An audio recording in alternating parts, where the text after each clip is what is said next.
Ollie Fingers, Ted Simmons, Paul Molitor. Please, Judy, start the applause.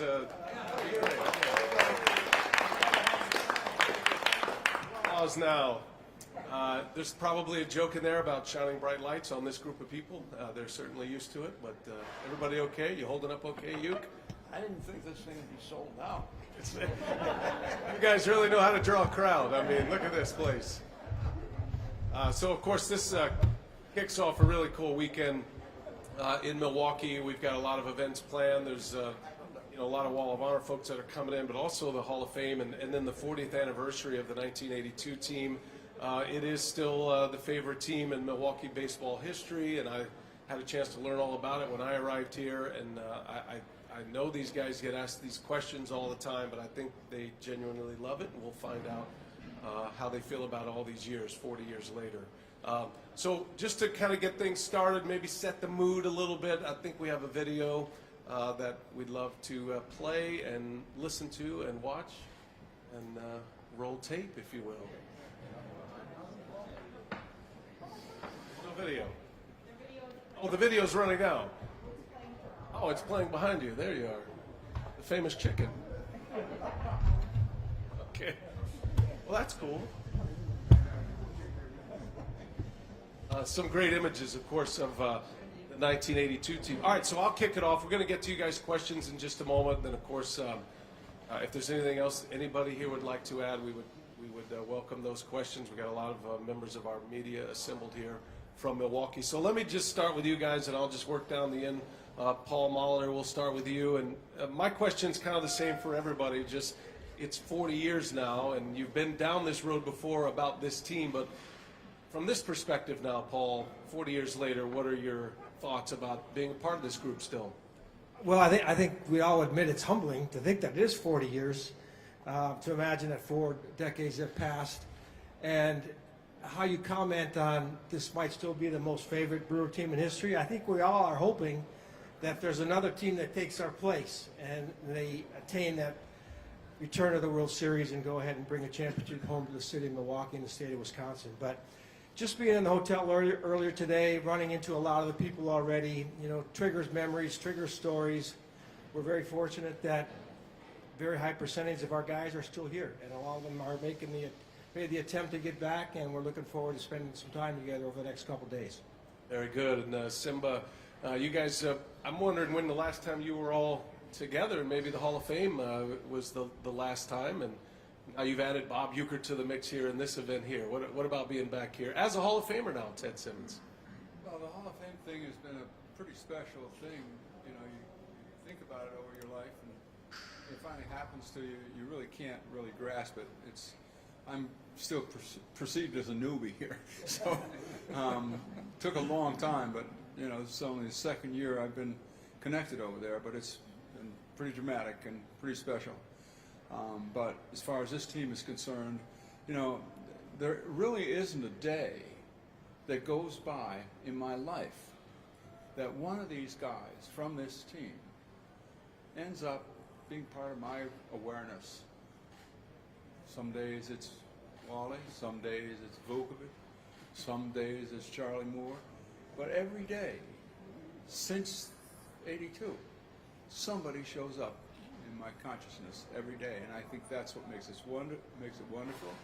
I think it's what makes it wonderful to be here, where we all can kind of assemble again and bring it all back. It's an incredible bond, Raleigh. You guys, you shook hands. You were together for about 30 seconds, and already the needles were coming out, just like you were all teammates again in 1982. It never ends with the needling, trust me.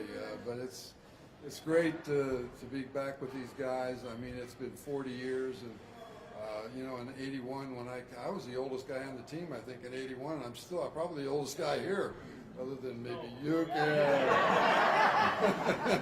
Let's not go there, man.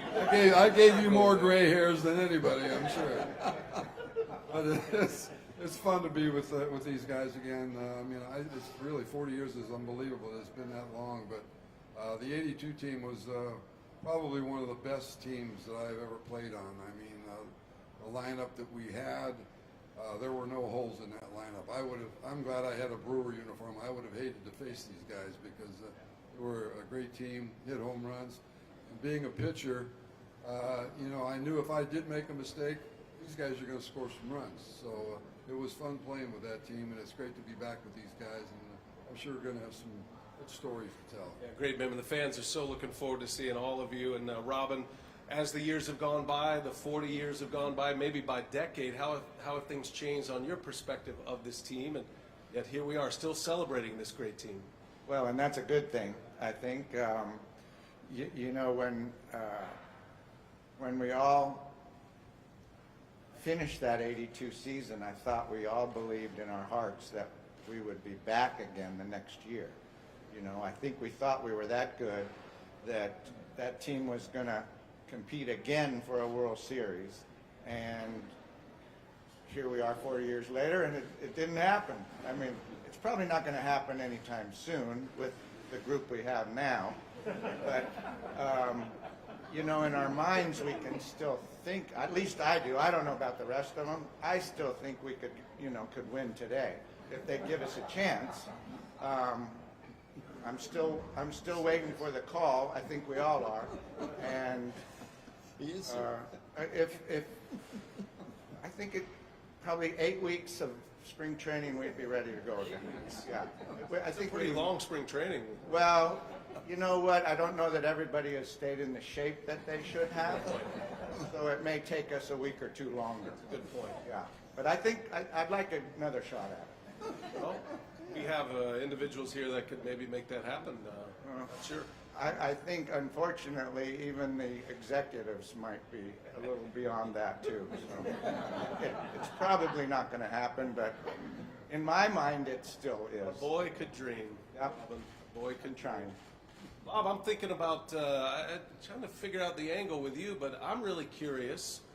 You were in about a decade, a little over a decade into a broadcasting career when this team happened, this 82 team. So I'm really interested to know what your perspective was from in that moment, at that time, as you're doing play-by-play. Well, this is going to sound really funny, but these are not the same people that were there when I was doing broadcast.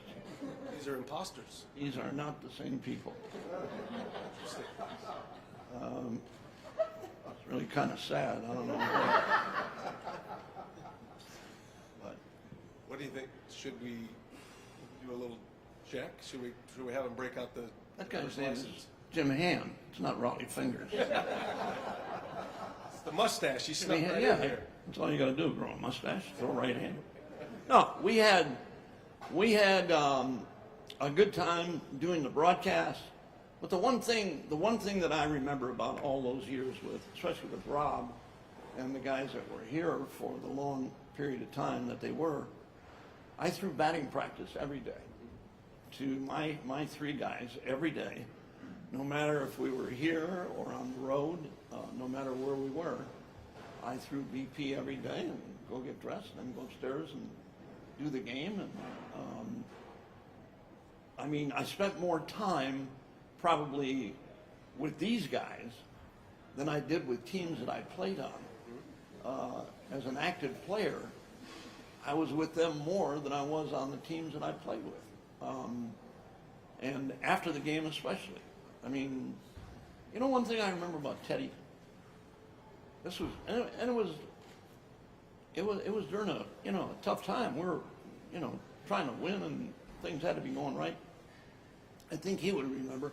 Do you remember the night? I think we were in Seattle, Teddy, when you and McClure couldn't get together. Yeah. On a sign with the bases loaded. And I think we were leading 2-1. And McClure wanted to throw a knuckleball. Remember that? And he wanted to throw a knuckleball. Yeah. And the bases are loaded. We're up 2-1. And after the game, we're at the hotel, and we're in the bar having a libation or two. And the argument continued at the hotel of them two arguing about why he didn't want to throw a fastball. Do you remember that, Teddy? Yeah. You want to throw a knuckleball. And the bases were loaded. I'll never forget it, because he just started throwing the knuckleball and messing around with it. and he wanted to throw it on that 3-2. Yeah, I remember that like it happened yesterday. That's the guy.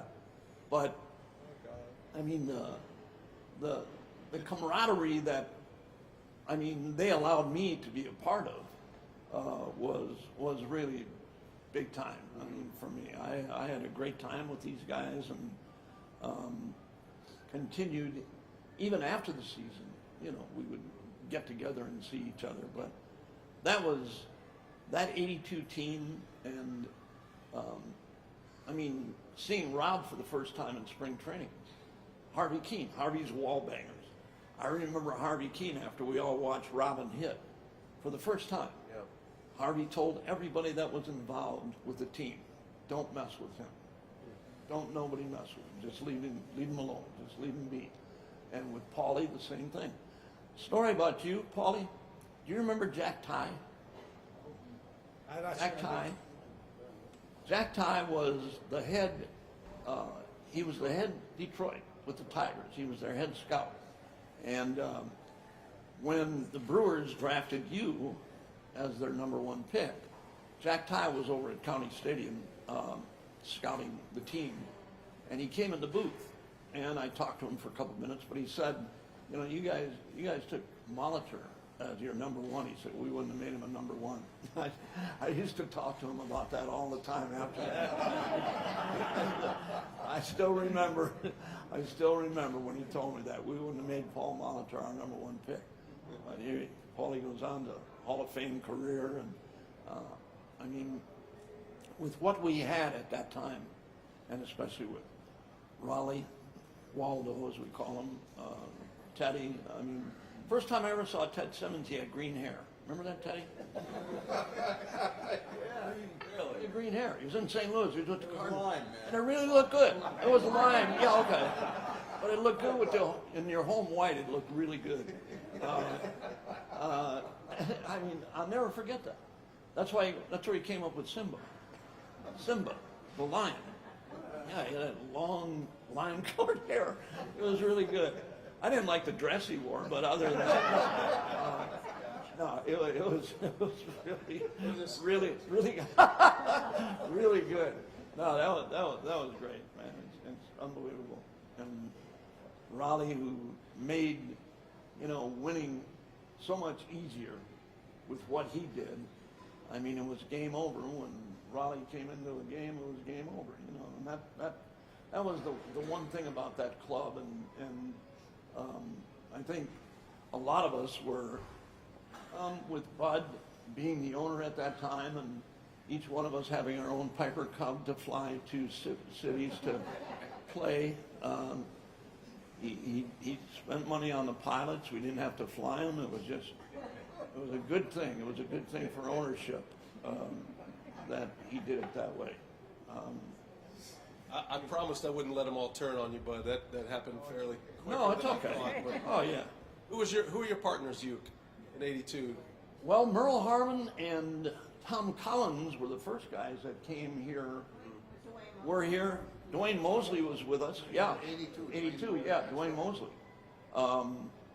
But when I first started here, Brian, Merle Harmon and Tom Collins, I worked 1 inning in '71. I worked 1 inning.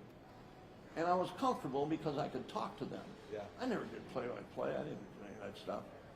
So the day we're in New York, we're playing the Yankees, and Merle introduced me for the 5th inning, and they both got up and left. And I begged them to come back. I had my hand on the cough switch. I begged them to come back, and they wouldn't come back. And the engineer said, you better start talking because there's one out. And it scared me to death. Yeah. I was scared to death. When they were in there, I was okay. Yeah. Because I had somebody to lean on. Well, and it's amazing thinking about from '71 to '82 as your career now. You're one of the great voices in the game already by this point in 1982, and you had settled into this role. So I love that you are obviously the connection through all of the years, and you're still calling games, and you're calling plays from guys who are 22, 23, 24 years old, and you were certainly calling games back then at the highest level. So But they had a lot to do with it too, Brian. being able to be around them and being able to dress in the clubhouse every day with them, whether it was before, during, or after the game. They were a big part of me staying in broadcasting, really. There were other things. My guard unit got called up a couple times, and I was on our side. But all of them, and especially Rob in Arizona, spring training, Paulie. I mean, we've been friends for a long time. And Raleigh, each and every time see him, man, it's great to be able to see these guys. We just lost one of the great guys in Vince Scully, so to still be around and be able to hang around with these guys, and that's a big part of what this is about too. Yeah, absolutely. And fans, so enamored with all of you still. I don't even know to the degree. I'm sure you guys know what you are in this community, but in the baseball world as well. And Commissioner Selig, I want to give you the last word in this little intro piece. I didn't know Bob was going to take so long. Sorry. I didn't know he was going to talk.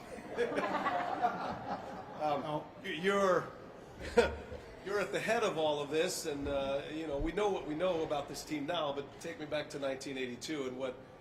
Even at this time of the year in 1982, we get into August. What did you think about the team? And then just give us any interesting morsel you can about what they were. We came close in '81. I always felt, to this day, in retrospect to history, I have to explain to Bob what retrospect means, but he'll, you know, I always felt we were the best team in baseball. I really did. We had a work stoppage in '81 that really hurt us. '82, we got off to a slow start, but there wasn't a doubt in my mind that we were that good. And Baltimore didn't go away, as we found out. Never forget the Baltimore series as long as I live. Wow. I'll never forget that last Sunday. Oof. It was, but this was a remarkable group in this regard. You know, I believe that those of you who have to listen to me all the time, that baseball is a social institution. This club captivated a city, the likes of which I have never seen. It was really remarkable. Captivated the whole state. And I'll tell you why. It's because of them. They were, in a great sense, in essence, Milwaukee. This is a team that played like it, worked like it, lived like it. You don't see that anymore, like in those days. There's no question about that. And as I look around here, it was really remarkable how they.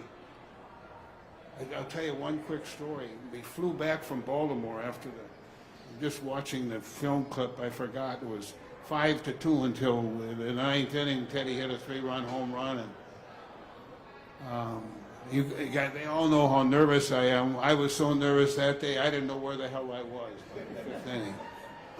But we drove back from Chicago and went under the bridge, and you could see people all over the place. Something must have happened. Well, it was a city celebrating, and you just took for granted. And I mean, a lot of stories I could tell about that, but this team really was Milwaukee, and the love affair between this team and this community to this day is really remarkable, and it sort of illustrates my social institution theory. And there's no question. I mean, you think we have 5 Hall of Famers on that team, but it was a team that really people genuinely love.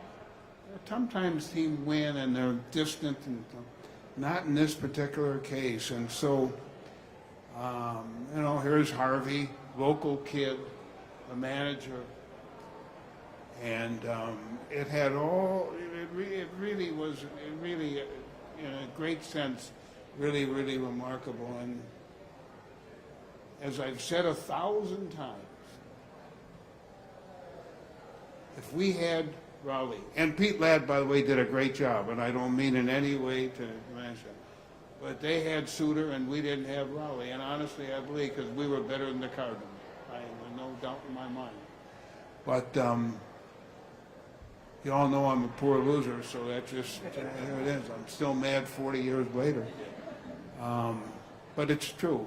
There's no question. And one final thing, I remember on the way back from St. Louis, Dick Hackett came to me and said, "We've got to have a parade tomorrow." I said, "What are you, pardon my language, what are you, crazy? Parade? We lost. What the hell are we going to have a parade about?" Well, anyway, one thing led to another, and my wife interjected herself, "We got to have the parade." So I remember talking to Rob and Paulie and Teddy, everybody, and saying, "We got to come tomorrow." And look, there won't be anybody there, so this will be quick. Well, we got down to First Wisconsin Center, and the sheriffs were there, whom I knew, of course, from the ballpark. And I said, "This will be quick, right?" And they said, "We just closed downtown. There's over 1 million people down." And and that shows you the depth, and it was a great experience. Glad we did it. And this team brought a lot of happiness to a lot of people. Well deserved. It's an incredible story, and even it's such a big presence here in this city. But I will say, as an 11-year-old in a very small town in Texas, I knew the Brewers well, all the great characters, and just as a little kid, having no connection with Milwaukee at that time. Are there any stories like that? I want to go around one more time. Any stories like that that resonate all these years later that you've heard from a fan or somebody who watched you guys play that mattered in a way that made you receive it in a different way, maybe? I'd have to think about that one. You got anything, Teddy? Well, what Bud was talking about, you know, that parade, I remember that vividly. Eddie Romero was in the car with me, and you know, we're looking at that many people, left and right, everywhere. And finally, I turned to Eddie, and Eddie was a utility infielder for us, and I said, "Eddie, these people think we won." And it was like that. It's a great story. The scenes from the parade are incredible, of course. Anybody have anything to offer, share? I'd love to open up for questions if you guys are okay to stay for a minute. And I'd love, if you guys want to interact with each other, we're all happy to step aside because the conversations are really interesting. So to members of our media, if you have something, the lights are pretty bright. If you'll just raise your hand. I think we have a mic. I believe we do. If not, I'll give you mine.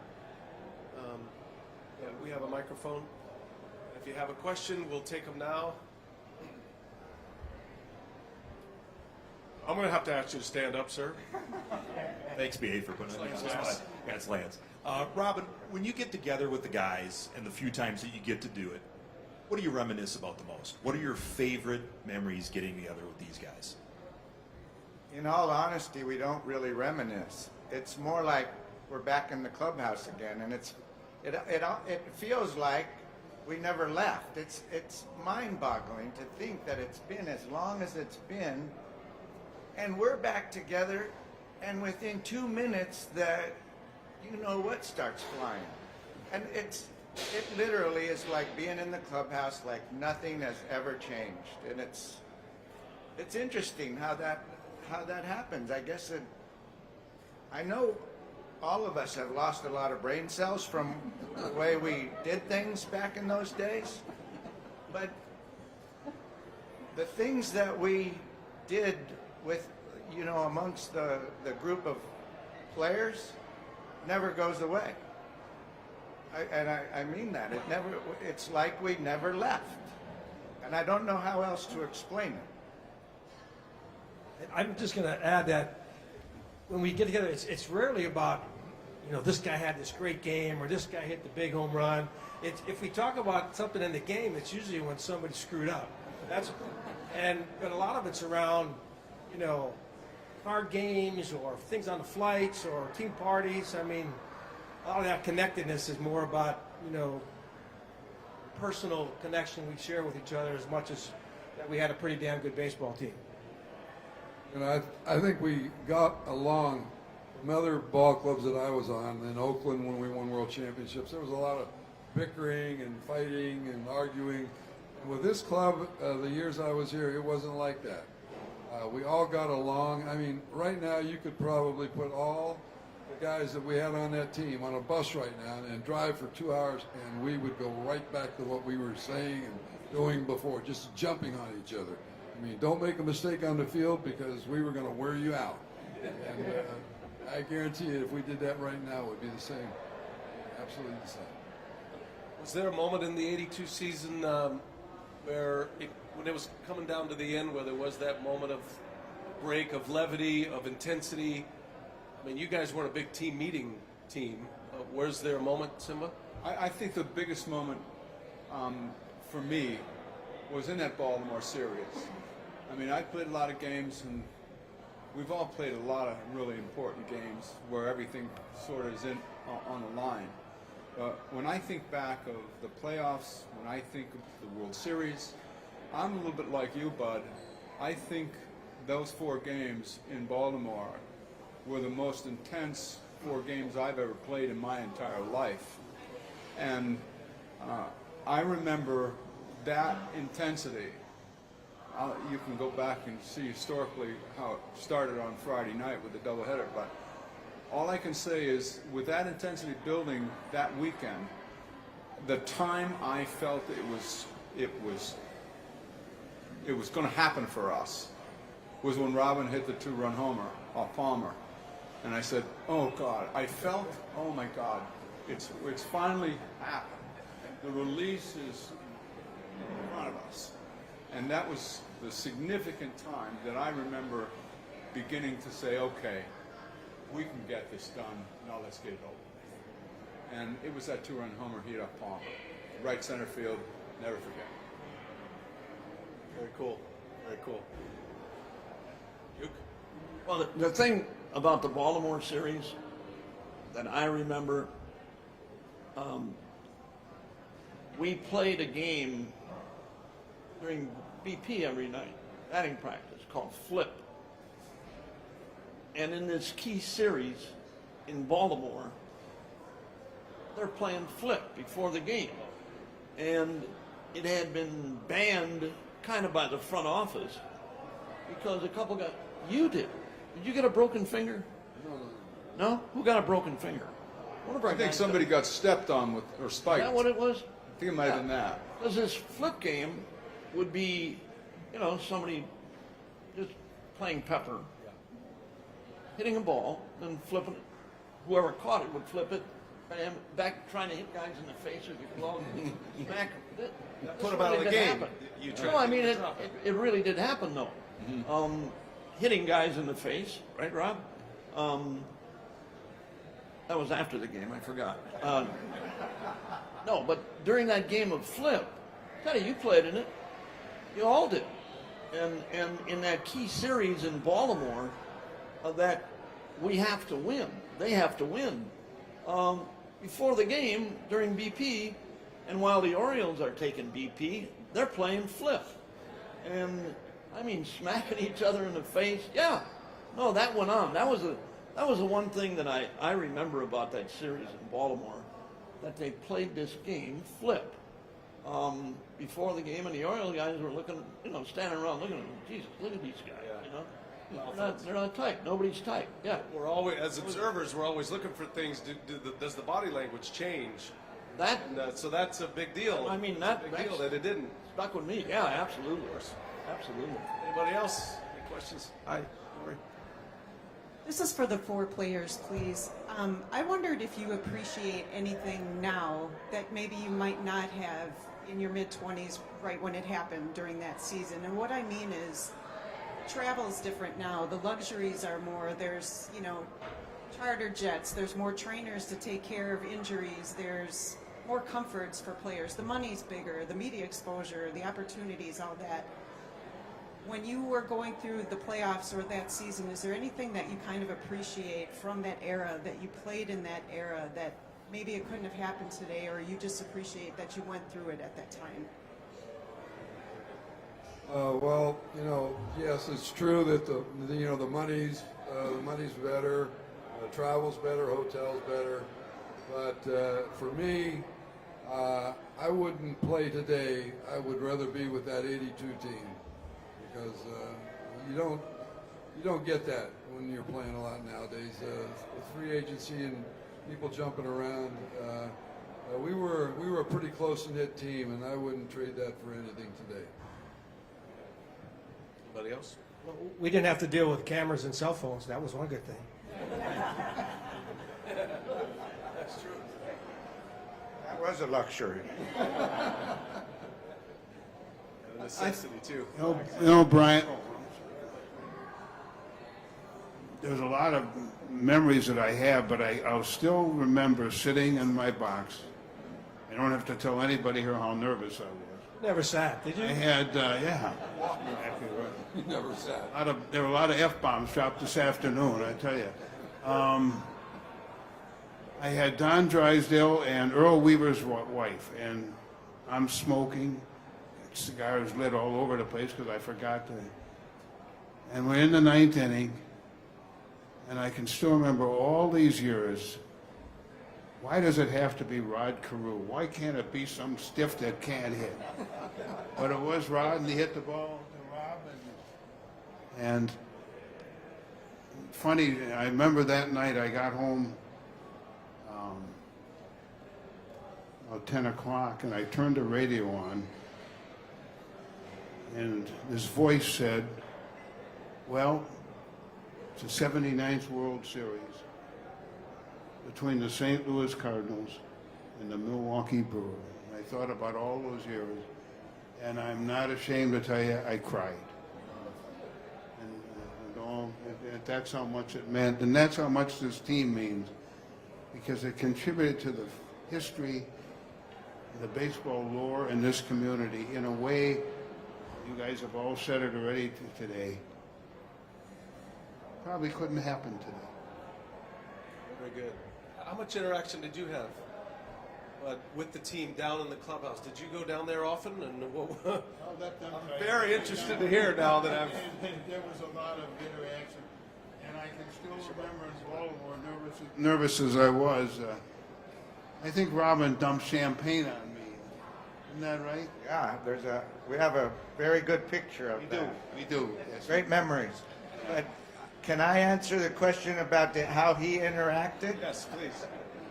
Every now and then he'd come down during batting practice and just hang around the batting cage. And he got pretty good at popping off himself amongst players. We knew we were going good when we could get on him. Okay. We bit our tongue a lot if we weren't playing very well, but if we were playing good, he took some abuse himself from the players. But he used to challenge Raleigh all the time and tell him that he could hit him. I guarantee you, if I got a chance that I could hit you. I wanted him to get in the cage and just buzz him over his head. Well, if you remember, we arranged that one time. Oh, really? Before batting practice. Yeah, you did. Came out, Yeah. and the whole team came out to watch this because it was free batting practice, but it was set up. Hey, wait, what's he wearing at this point? Is he in his No, he was in his slacks and his white shirt. Imagine that, white long sleeve button down shirt. That's right. I think he didn't have a tie or a sport coat on, but Same coat. so he picked up a batting helmet. He put it on backwards. Grabbed somebody's bat. It was embarrassing, to say the least. He got in the batter's box, and I'll give Raleigh credit. He's a Hall of Famer for a reason. He throws a pitch, and Mr. Selig misses this ball by a mile. He throws another pitch. He misses the second pitch by a mile. But Raleigh sees that both swings that he took were right in the same spot. I tried to throw it there. It is bad. Well, I'll be damned if the next pitch isn't right there, and he hits the ball. It shatters the bat. He's shaking his hands like this, running to first base, saying, "I told you I could hit you." He hit him. He hit his bat. I know it's what happened. Is all this factual? Yeah, it's pretty factual. I think I had a bouncing ball to the shortstop, about 800 hops. You hit him though. He hit your bat. He either hit me or I hit him. It was one or the other. That's a cool But this story. is factual. All that- We gave him a gift certificate. He got a pair of shoes. No, they are. Those are. Gimbals, right here. Oh man, sorry. I forgot you guys were out there. Did anybody else have a question? I don't know how I'm going to follow that. Stand down, please. Yeah, I don't know how I'm going to follow that. I'll try, but we were focusing on the '82 team. I know, but there was kind of like a build-up. So I was starting with Bud and Robin. '78, you bring in George, you bring in Harry, and the team just kind of turns it around. I'm wondering what that evolution was like for you guys as you built up '78, '79, '80, and then to finally bring in Ted Raleigh. Just what that was like as a player and what it was like from your end as an owner. Let's start with you, Commissioner Selig, about putting the team together. Yeah, well, '78 was George Bamberger's first year and Harry Dalton's first year, and I think we were franchise. That was our eighth or ninth year. We won 93 games. Had never been at 500. Next year, '79, we won 95 games. But it was the start of a really good period. But we were missing some things, and then the big trade in December of '80, if my memory serves me correctly, really lifted us to a level that I agree with something Rob said before, because we all thought, tough as '82 was at the end, we'd be back there in '83 and we'd make good, but that's how baseball works, you know. But yeah, that was a really great period in Brewer history. That 6, 7, 8 years were really good. Anybody else like a crack at that? Building of the team. I mean, you two. I'd love to hear from you two specifically about Ted. You come in first. Let us know when you arrived. Well, you know, I've been talking about the trade for the last 35 years, and it really was the trade. You know, I'd been in St. Louis a long time and developed my career there, and then I was approached. I was at 10-5, had control of the trade essentially, and I could say no. So when Whitey Herzog approached me and said that they had arranged for a trade with Milwaukee, I asked who the principals involved were, and they said Vukovic, they said Raleigh Fingers, and myself. And I was looking then for a confirmation, got to Harry Dalton, and eventually got to you, Bud, because I've known Whitey Herzog a long time, and I have a great deal of respect of him. But, you know, I'm not so green that I'm going to trust everything anybody tells me, especially in this industry. There's all sorts of rumors going on all the time. So after Harry and then Bud confirmed that the three of us were going in, I knew what Milwaukee's team looked like with Molitor and Robin and Gorman, and they had a solid team. And I knew that if they got a starting pitcher like Vukovic, they got a catcher to run the defense, and a relief pitcher like Raleigh. I said, you know, where do I sign? And so came over realizing that I was joining a team that had added 3 ingredients that they essentially lacked in a big way. And so I went over there with high expectations to win, and I was eventually all in. You know, when I knew he and Vukovic were coming, this was a done deal for me. Your thoughts, Rob? Well, in my situation, I was with San Diego, and I had just gotten traded to St. Louis. And the winter meetings were in St. Louis, so I flew to St. Louis, met with Whitey Herzog. He, you know, congratulated me on being a St. Louis Cardinal. I flew home. And I picked up the newspaper the next day, and I was traded to Milwaukee. That's how I found out. And I talked to Bruce, and he said that's how he found out too. So I was happy. I mean, I was happy to get out of San Diego. I know I was going to a great ball club in St. Louis. And then when I found out I was going to Milwaukee, I was just as ecstatic because I think everybody knew what kind of a ball club the Milwaukee Brewers were as far as they were offensively, and what they needed was exactly what they got: a starting pitcher, a relief pitcher, and a good catcher. Change history. I didn't know you had that much to do. You could have stopped me coming. I could have stopped it, but no, I just looking for a truth teller. Harry Dalton and Bud Selig tell the truth, and I said I'm in. Very good. Let's wrap it up here, and thank you guys so much. I know you've been through this exercise before. It means so much to us as observers. It means so much to us as fans, and it's an honor to sit here in your presence, and it always is. And you guys are great. Thank you for being here this week. We'll have a fun weekend. Thank you, everyone.